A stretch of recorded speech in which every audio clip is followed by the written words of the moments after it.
Hey guys, I'll give you a tour around our house dito sa Tanza Garden Villa. This is what we started.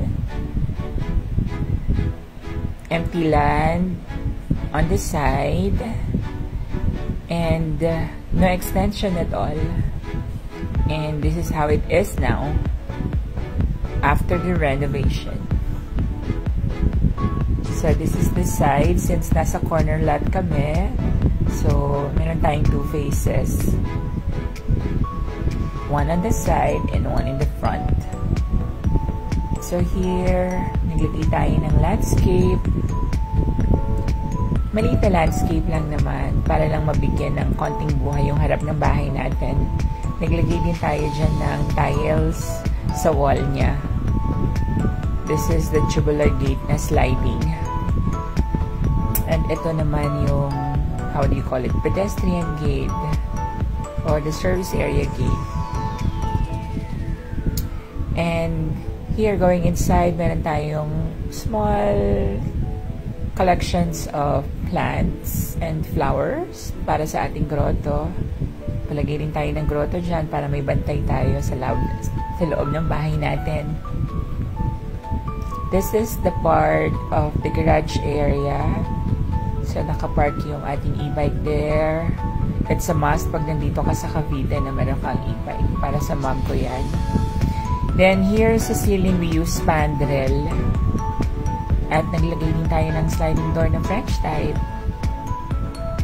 Here, we also put wall cladding dyan sa side na yan as part of accent sa ating wall.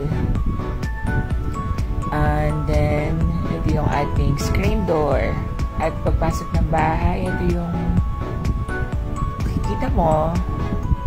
This is our living room. Ipalagay tayo ng fluted panels on the wall. Yan yung ating sofa na nabili natin sa Mandaue Foam. It's our stairs na ginamitan natin ng wood planks. So, there is our living room. Very cozy. Yan lang yung gusto kong maging vibe sa bahay eh. Yung when you go home, you feel relaxed. Upo ka lang and then watch TV. Will make you relax after a long day at work. This is our dining area. Meron tayong 6-seater dining set. Nabili natin yan all the way from Pampanga. That's our ceiling. Gumamit tayo ng PVC panels there and yan yung ating center light, dining light. Is that the right word? Anyway, ito yung ating kitchen area. So, open ang ating kitchen area. This is our sink. And then yung ating AC. And then meron tayong window in front of the sink. Ito naman yung ating stove with our gas range and microwave oven. And pinalagyan natin dyan yung mga aluminum cabinets para pang matagalan na. Here's our bar counter. And that's the view from the bar counter going to the living room. Ito naman yung ating service area. Dito tayo nagla-laundry and yung storage area na din. Dito rin kami nagluluto kapag ng mga like yung mga isda and mga smelling ng mga food na kailangan sa labas lutuin. This is our pantry area. So, made out of aluminum also. So, there we keep our groceries, yung mga stocks and things na kailangan namin ilagay sa isang pwesto. Katulad yan.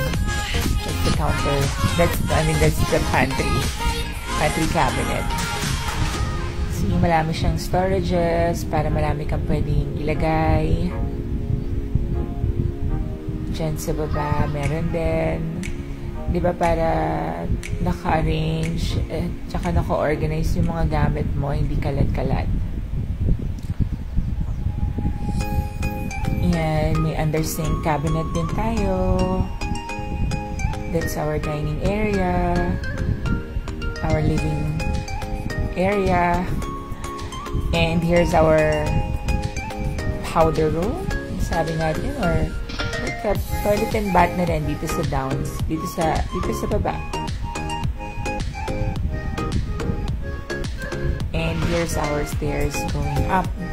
So nagpalagay din tayo dyan ng light steps para kahit madilim yun na bubuksan mo, pwede na. This is our second floor. Dito meron tayong dalawang bedroom. Like, meron din tayong family area and altar. Yan. Diyan natin pinalagay yung altar natin. And here is our storage area. So, yan, nagpakabit tayo ng door na yan. Like a folding door. Is that how you say it? How you call it? Beside that, andito yung ating common toilet. Usually, yung mom ko naman yung madalas gumagamit dito. Pero pag andito yung relatives namin, yung sister ko, and yung family niya, ito yung ginagamit nilang toilet. So, this is the second floor. And we use also complete PVC ceiling panel sa buong area na to para iba naman. This is the spare room, like guest room, or kapag umuwi nga yung sister ko from Japan. So, ito yung ginagamit niyang bedroom. So, ganun din, para naging storage din namin siya pansamantala. Dito namin nilalagay yung mga things na hindi natin masyadong nagagamit. It's just a simple room, nothing so special. So, ang laki pa ng space here upstairs, no? Yan. That door will going to the balcony. Ito naman yung bedroom ko / office. Dito na rin kasi ako nag-arrange ng mga ginagamit ko para sa work ko. So, andyan yung laptop ko and my computer table. Para after ng work, diretso na ako ng bed, sleep na. And this is my walk-in closet. Andyan yung 6-door cabinet. And then, sorry about the mess. Ito naman yung ating toilet room. So, separate yung room for the toilet and for the shower area. Ayan.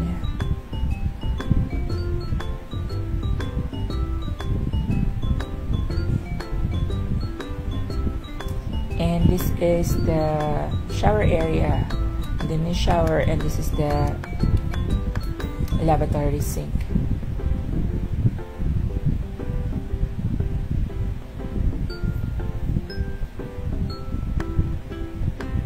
And dyan, meron akong 55-inch na TV. So, meron tayong hallway here going to the balcony. So, extended din yung balcony natin dito sa harap. So, meron tayo ditong outdoor sofa. Tapos, yung sliding door din natin is made out of French door. Aluminum. Ayan. Presko-presko dito. Kapag, lalo na sa gabi, kapag gusto ko mag-isip-isip lang, I sit down here and plan of what I'm going to do for the rest of the day. That's the view of the subdivision. Very relaxing dito, guys. I'm so lucky na nakakuha ako ng property dito sa place na to. Kasi sobrang tahimik, walang mga marites, walang magugulong mga kapitbahay. It's very peaceful, napakaluwag ng mga roads. Kaya, so lucky na nandito ako ngayon sa lugar na to. So, let's get inside again. And akit naman tayo sa 3rd floor. Although wala naman masyadong nangyayari dito, but my mom's room is also here upstairs. Hindi naman tayo pwedeng pumasok doon kasi she's there. She's having her own privacy. Pero ito yung ating 3rd floor. Maliit lang siya. Pinagkasya lang namin dito yung isang bedroom for her. So, I'll give you a little sneak peek sa kwarto na to. There we go. My mom is there and Kobe.